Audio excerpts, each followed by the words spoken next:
机舱内剧烈摇晃，乘客身体跟着左右摆动，惊险过程就宛如在做游乐设施，很像那个海盗船。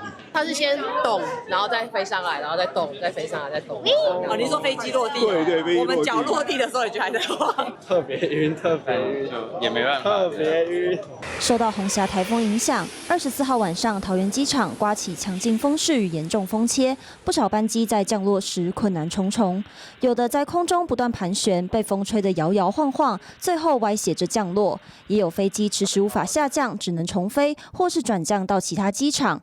总计22架航班被迫转降松山、台中和高雄等机场。桃园机场上空盘旋了大概3-4回，然后机长才说会从桃园机场降落到台北松山机场。但因为太多转降班机，其他机场机坪也迅速满载，部分航班只能再次重飞，甚至被迫飞到香港和澳门。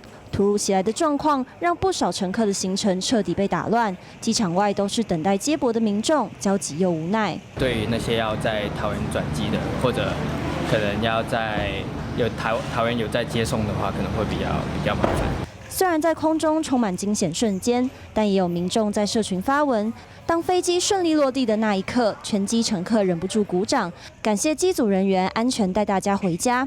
这次红霞台风从台湾南方海域掠过，但北部阵风却高达8级，而气象署表示，强风会持续到25号的上半天。民航局也预估25号国际线会再取消22架飞机。TVBS 新闻陈冠宇、林志伟、林怡薇桃园采访报道。想看最完整的新闻内容，记得下载 TVBS 新闻网 APP。